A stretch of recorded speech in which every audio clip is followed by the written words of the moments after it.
महाराज कई दिन बीत गए हैं, लेकिन उस कमरे से अब छेनिया की कोई आवाज नहीं आ रही। महाराज कृपया द्वार खोलिए। हे प्रभु, यह मैंने क्या कर दिया? मुझे क्षमा करें।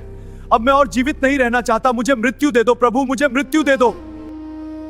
क्या आपने कभी ऐसे भगवान के दर्शन किए हैं जो खुद को अधूरा कहते हैं लेकिन पूरे ब्रह्मांड के स्वामी हैं? एक ऐसा मंदिर जिसके ऊपर लगा झंडा हवा की दिशा को चुनौती देता है। एक ऐसी रसोई जहां विज्ञान के नियम भी घुटने टेक देते हैं। और एक ऐसी यात्रा जिसमें स्वयं भगवान अपने महल को छोड़कर अपनी जनता के बीच सड़क पर उतर आते हैं। जी हाँ, हम बात कर रहे हैं उड़ीसा के पुरी की विश्व प्रसिद्ध जगन्नाथ रथ यात्रा की। लेकिन ये सिर्फ एक धार्मिक जुलूस नहीं है, इसके पीछे छिपा है हजारों सालों का वो इतिहास, वो पौराणिक कथाएं और वो अनसुलझे चमत्कार जिन्हें आज का आधुनिक विज्ञान भी नहीं समझ पाया है। आखिर क्यों भगवान की मूर्तियां अधूरी हैं? क्या है वो ब्रह्म पदार्थ जिसे छूने पर हाथ में चिड़िया जैसी धड़कन महसूस होती है?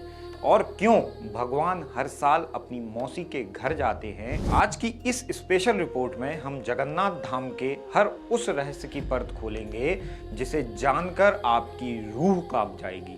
तो चलिए मेरे साथ इस दिव्य सफर पर। नमस्कार, आप देख रहे हैं श्री दिशा भक्ति की खास पेशकश पावन पथ। मैं हूं आपके साथ आकाश पटेरिया। पौराणिक कथा के अनुसार सतयुग में मालवा के राजा इंद्रद्युम्न भगवान विष्णु के परम भक्त थे। उन्हें पता चला कि उड़ीसा के एक गुप्त स्थान पर भगवान नील माधव के रूप में पूजे जाते हैं। राजा ने उन्हें खोजने के लिए अपने ब्रह्मांड मंत्री विद्यापति को भेजा। विद्यापति ने चालाकी और प्रेम से कबीले के मुखिया विश्वावसु की बेटी से विवाह किया और अंततः उस गुफा तक पहुंच गए जहां नील माधव विराजमान थे। लेकिन जैसे ही राजा वहां पहुंचे, भगवान अंतर्ध्यान यानी गायब हो गए। राजा विलाप करने लगे। तब आकाशवाणी हुई, हे राजन, मैं इस नील पत्थर की मूर्ति के रूप में अब नहीं मिलूंगा। मैं समुद्र में तैरते हुए एक लकड़ी के लट्ठे के रूप में प्रकट होऊंगा। तुम उसी से मेरी मूर्ति बनाना। राजा को समुद्र तट पर एक विशाल लकड़ी का लट्ठा तैरता हुआ मिला, जिस पर शंख चक्र, गदा और पद्म के चिरान थे।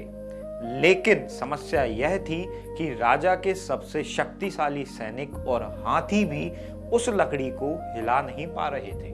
तब भगवान ने पुनः संकेत दिया। जब कबीले के मुखिया विश्वावसु, जो शूद्र थे, और ब्राह्मण विद्यापति ने मिलकर उस लकड़ी को हाथ लगाया तो वह आसानी से उठ गई। यह इस बात का प्रतीक है कि भगवान जगन्नाथ को केवल शक्ति से नहीं बल्कि भक्ति और ऊंच नीच के भेदभाव को मिटाकर ही पाया जा सकता है। जब मूर्ति बनाने की बारी आई तो बड़े बड़े मूर्तिकार उस लकड़ी पर एक छेनी तक नहीं चला पा रहे थे। तभी देव शिल्पी विश्वकर्मा एक बूढ़े बढ़ई के रूप में प्रकट हुए। उन्होंने कुछ शर्तें रखी। चलिए आपको वो शर्तें बताते हैं। पहली शर्त, वे बंद कमरे में अकेले मूर्ति बनाएंगे। दूसरी शर्त, 21 दिनों तक कोई भी उस कमरे का दरवाजा नहीं खोलेगा। तीसरी शर्त, यदि दरवाजा पहले खुला तो वे काम अधूरा छोड़ देंगे। राजा तीनों शर्तों को मान गए। कमरे के अंदर से छेनी हथौड़ी की आवाज आने लगी, लेकिन 14-15 दिन के बाद अचानक आवाज आनी बंद हो गई। राजा की रानी गुंडीचा घबरा गई। उन्हें लगा कि वह वृद्ध कलाकार भूख प्यास से मर गया होगा। रानी के बार बार आग्रह करने पर राजा ने 15वें दिन दरवाजा खोल दिया। दरवाजा खुलते ही वह वृद्ध मूर्तिकार गायब हो गया। अंदर 3 अधूरी मूर्तियां थीं, जगन्नाथ, बलभद्र और सुभद्रा। उनके ना पंजे बने थे, ना पैर और ना ही कोहनियों के आगे के हाथ। राजा अपनी गलती पर बहुत दुखी हुए और आत्मदाह करने का विचार किया। तब भगवान ने राजा को स्वप्न में दर्शन दिए और कहा, हे राजा, दुखी मत हो, यह मेरी ही इच्छा थी। मैं इसी रूप में यहाँ स्थापित होना चाहता हूँ। भगवान ने इसके पीछे कई कारण बताए जो आज भी मान्य हैं। भगवान ने बताया कि बिना पैरों के भी वो पूरे ब्रह्मांड में चल सकते हैं, बिना कानों के सब सुन सकते हैं और बिना हाथों के भक्तों से उनका दुख और भेंट स्वीकार कर सकते हैं। यह उपनिषदों के निर्गुण ब्रह्म के विचार को दर्शाता है। यह स्वरूप सिखाता है कि ईश्वर की सुंदरता उनके शारीरिक अंगों में नहीं बल्कि भक्तों के प्रति उनके भाव में है। उनकी बड़ी बड़ी आंखें दर्शाती हैं कि वे पूरी दुनिया को बिना पलक झपकाए प्यार से देख रहे हैं।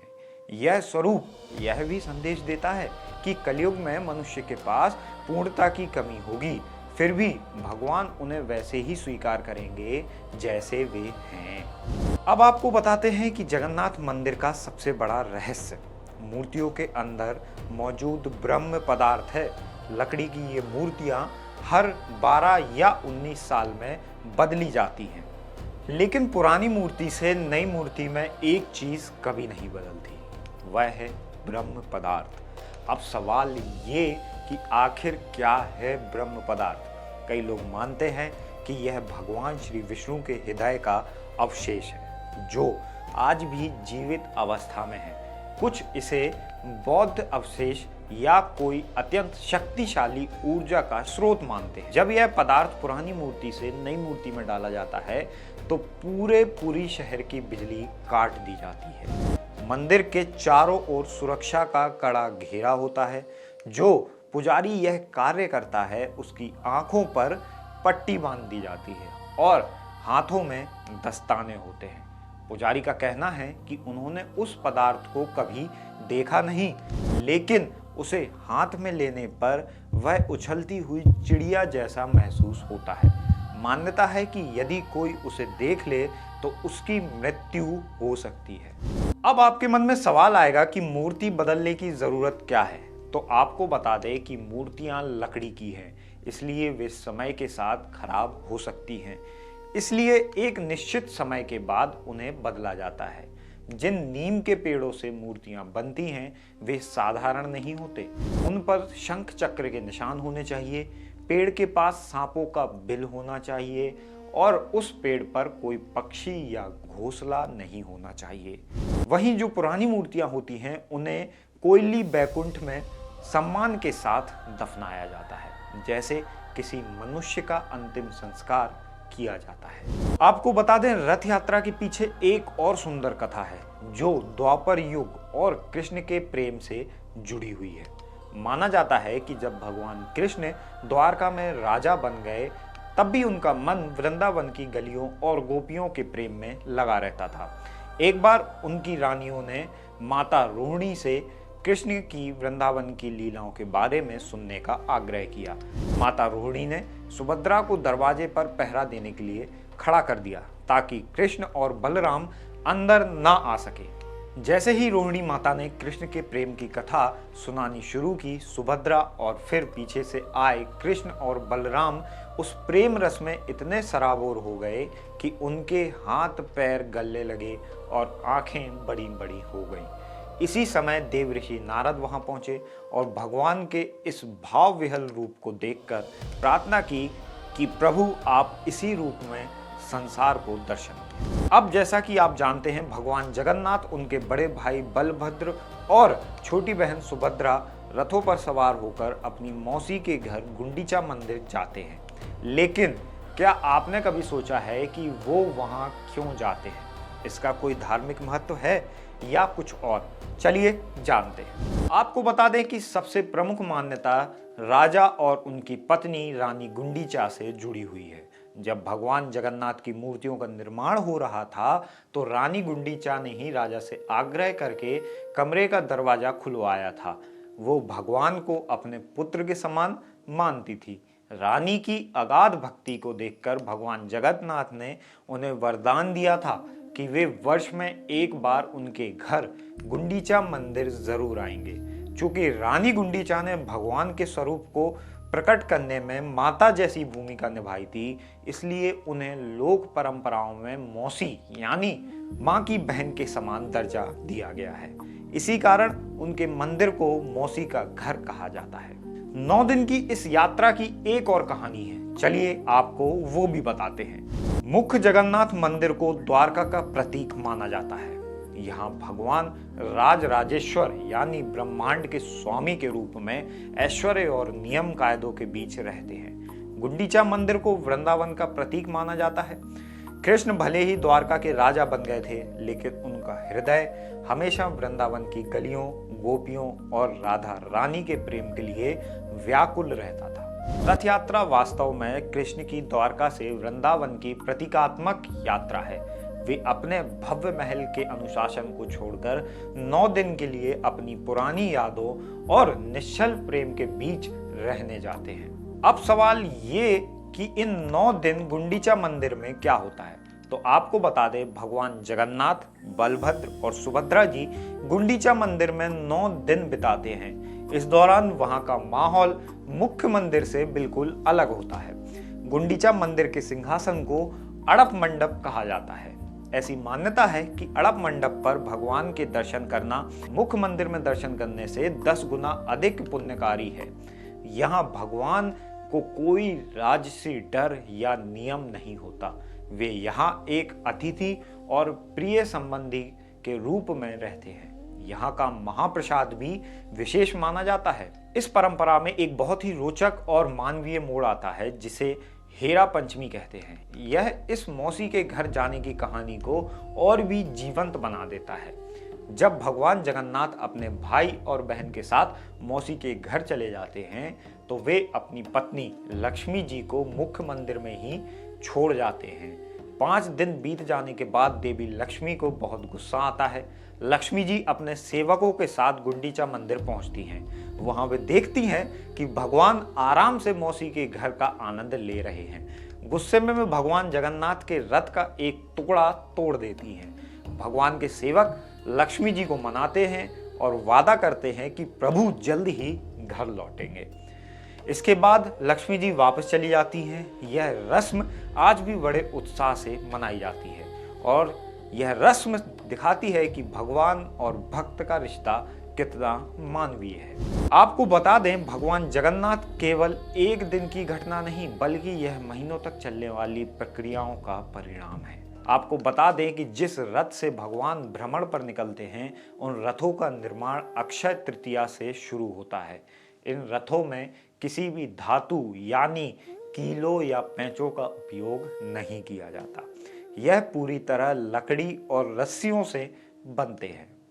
वहीं ज्येष्ठ पूर्णिमा के दिन भगवान को 108 कलशों से स्नान कराया जाता है। माना जाता है कि अत्यधिक स्नान के कारण भगवान बीमार पड़ जाते हैं। स्नान के बाद भगवान 15 दिनों तक एक गुप्त कमरे में रहते हैं। इस दौरान केवल उन्हें जड़ी बूटियों का काढ़ा दिया जाता है। इस अवधि में मंदिर के पट बंद रहते हैं और भक्त भगवान के दर्शन नहीं कर पाते। रथ यात्रा के दिन भगवान को गर्भगृह में रथों तक लाया जाता है। भगवान को धीरे धीरे झुलाते हुए लाया जाता है, जिसे पहंडी विजय कहते हैं। भक्तों के लिए यह सबसे भावुक क्षण होता है। पुरी के गणपति राजा एक सोने की झाड़ू से रथ के रास्ते और भगवान के चरणों के सामने सफाई करते हैं। यह अनुष्ठान सिखाता है कि भगवान के सामने एक राजा और एक सामान्य व्यक्ति समान है। अहंकार का त्याग ही भक्ति की पहली सीढ़ी है। अब आपको बताते हैं भगवान के तीनों रथों का वर्णन। पुरी की सड़कों पर जब 3 विशाल रथ निकलते हैं तो मानो पूरी कायनात उनके स्वागत में बिछ जाती है। लेकिन क्या आप जानते हैं भगवान जगन्नाथ, उनके बड़े भाई बलभद्र और बहन सुभद्रा के ये तीनों रथ एक जैसे नहीं होते? जी हाँ, इन तीनों रथों के नाम, इनका रंग, यहाँ तक कि इनके पहियों की संख्या का भी अपना एक खास रहस्य और महत्व है। तो चलिए आपको विस्तार से समझाते हैं इन 3 दिव्य रथों की विशेषताओं को। सबसे पहले बात करते हैं ब्रह्मांड के स्वामी भगवान जगन्नाथ के रथ की, जिसे नंदी घोष कहा जाता है। इसे गरुड़ ध्वज या कपिल ध्वज भी कहते हैं। इस रथ की सबसे बड़ी पहचान इसका रंग है। इसमें पीले और लाल रंग के कपड़े का इस्तेमाल किया जाता है। पीला रंग भगवान विष्णु का प्रतीक है। यह 3 रथों में सबसे ऊंचा होता है, जिसकी ऊंचाई लगभग 45 फीट होती है। नंदी घोष में कुल 16 पहिए होते हैं। ये 16 पहिए इंसान की 16 कलाओं और इंद्रियों का प्रतीक माने जाते हैं। इस रथ के रक्षक स्वयं गरुड़ हैं और इसके सारथी का नाम दारुक है। इस रथ के ऊपर जो झंडा लहराता है उसे त्रिलोक मोहिनी कहा जाता है। अब नजर डालते हैं भगवान जगन्नाथ के बड़े भाई बलशाली बलभद्र जी के रथ पर। इनके रथ का नाम है तलध्वज। बलभद्र जी के रथ को नीले या हरे और लाल रंग के कपड़े से सजाया जाता है। हरा रंग प्रकृति और शांति का प्रतीक है। यह रथ जगन्नाथ जी के रथ से थोड़ा छोटा यानी लगभग 44 फीट ऊंचा होता है। इस रथ में 14 पहिए होते हैं। माना जाता है कि ये 14 पहिए ब्रह्मांड के 14 भवनों को दर्शाते हैं। इनके सारथी का नाम मातली है और रथ के रक्षक वासुदेव माने जाते हैं। चूंकि बलभद्र जी को खेती और हल का देवता भी माना जाता है, इसलिए उनके रथ के नाम तलध्वज में ताल का अर्थ है ताड़ का पेड़, जो उनके ध्वज पर अंकित होता है। तीसरा रथ है भगवान की लाडली बहन देवी सुभद्रा का। इनके रथ को दर्पद दलन कहा जाता है। इसे देव दलन या पद्म रथ के नाम से भी जाना जाता है। दर्पद दलन का अर्थ होता है अहंकार को कुचलने वाला, यानी जो भी इस रथ के दर्शन करता है उसका घमंड चूर हो जाता है। इस रथ को काले और लाल रंग के कपड़े से ढका जाता है। लाल रंग शक्ति और काला रंग सुरक्षा का प्रतीक है। यह तीनों रथों में सबसे छोटा होता है, जिसकी ऊंचाई लगभग 43 फीट होती है। इसमें 12 पहिए होते हैं। ये 12 पहिए साल के 12 महीने और राशि चक्र की 12 राशियों को दर्शाते हैं। देवी सुभद्रा के रथ के सारथी का नाम अर्जुन है और इनकी रक्षिका जय दुर्गा है। इनके रथ के झंडे का नाम नदम्बिका है। हैरान कर देने वाली बात तो ये है कि इस विशाल रथों को बनाने में एक भी लोहे की कील या नट बोल्ट का इस्तेमाल नहीं किया जाता है। ये पूरी तरह लकड़ी के जोड़ से बनते हैं। हर साल इन्हें नए सिरे से बनाया जाता है, लेकिन इनका आकार और माप सदियों से एक जैसा ही है। जब ये तीनों रथ पुरी के मुख्य मार्ग पर चलते हैं तो भक्त इसे खींचने के लिए उमड़ पड़ते हैं। कहते हैं रथ की रस्सी का एक स्पर्श मात्र आपको जीवन मरण के चक्र से मुक्ति दिला सकता है। भगवान जगन्नाथ मंदिर, जहाँ की गुत्थियां आज भी दुनिया के बड़े बड़े वैज्ञानिकों के लिए अनसुलझा रहस्य बनी हुई हैं। चलिए आपको दिखाते हैं जगन्नाथ धाम के वो 4 चमत्कार, जिन्हें देखकर आप भी कहेंगे ये कोई संयोग नहीं बल्कि साक्षात ईश्वर की लीला है। सबसे पहले इस ध्वज को देखिए। आपने स्कूल में पढ़ा होगा कि कपड़ा हमेशा हवा के रुख के साथ लहराता है, लेकिन जगन्नाथ मंदिर के शिखर पर लगा यह नील चक्र का झंडा हमेशा हवा की उल्टी दिशा में लहराता है। अगर हवा पूरब से पश्चिम चल रही है तो झंडा पश्चिम से पूरब की ओर उड़ेगा। आज तक कोई भी इंजीनियर या वैज्ञानिक इसके पीछे का सटीक कारण नहीं बता पाया है। और सिर्फ यही नहीं, इस झंडे को हर रोज एक पुजारी 45 मंजिला इमारत जितनी ऊंचाई पर चढ़कर बदलता है। मान्यता है कि अगर एक दिन भी झंडा ना बदला गया तो मंदिर अगले 18 सालों के लिए बंद हो जाएगा। कुदरत का नियम है कि जिस भी चीज पर रोशनी पड़ती है उसकी परछाई यानी शैडो बनती ही है, लेकिन जगन्नाथ मंदिर का मुख्य ढांचा यानी इसका विशाल शिखर इस नियम को नहीं मानता। हैरानी की बात यह है कि दिन के किसी भी समय, चाहे सूरज पूर्व में हो या सिर के ठीक ऊपर, इस मुख्य मंदिर की परछाई कभी भी जमीन पर नहीं पड़ती। यह आर्किटेक्चर का एक ऐसा करिश्मा है जिसे समझने में आज का विज्ञान भी नाकाम रहा है। क्या इसे हजारों साल पहले इसी तरह डिजाइन किया गया था या यह कोई ईश्वरीय शक्ति है?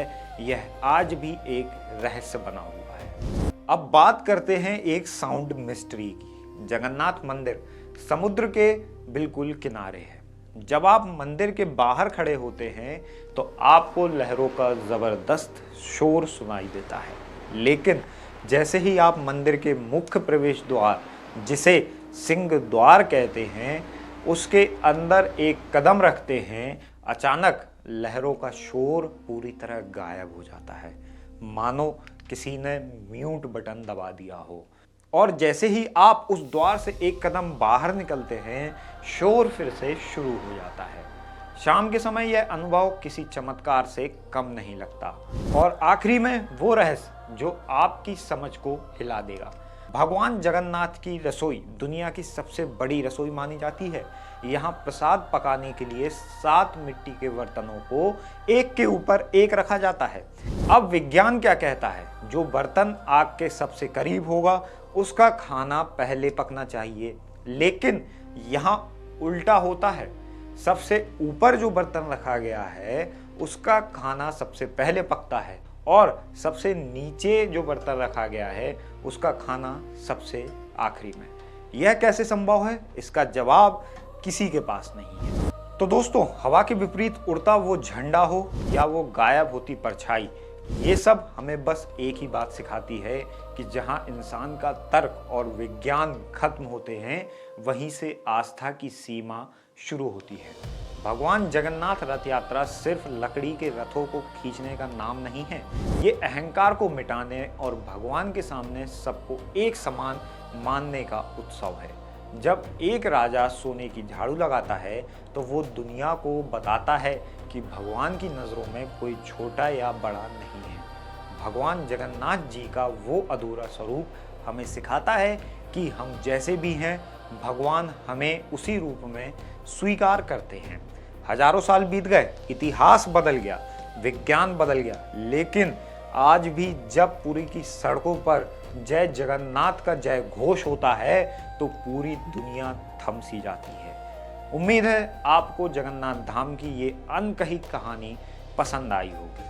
अगली बार जब आप इन रथों को देखें तो याद रखिएगा कि आप सिर्फ लकड़ी के पहिए नहीं, बल्कि हजारों सालों की जीवंत परंपरा को देख रहे हैं। आपकी इस बारे में क्या राय है? क्या आपको भी लगता है कि ये सिर्फ संयोग है या वाकई ईश्वरीय शक्ति? कमेंट में हमें ज़रूर बताएं। भक्ति और रहस्यों के इस सफ़र में आज के लिए बस इतना ही। इस कहानी को कैमरे के पीछे रिकॉर्ड किया है हमारे साथी अरुण लोधी ने। इस एपिसोड को एडिट किया है मेरी सहयोगी जानवी गौर ने। आपको हमारी वीडियो पसंद आई हो तो इसे लाइक करें, चैनल को सब्सक्राइब करें। जय जगन्नाथ, धन्यवाद।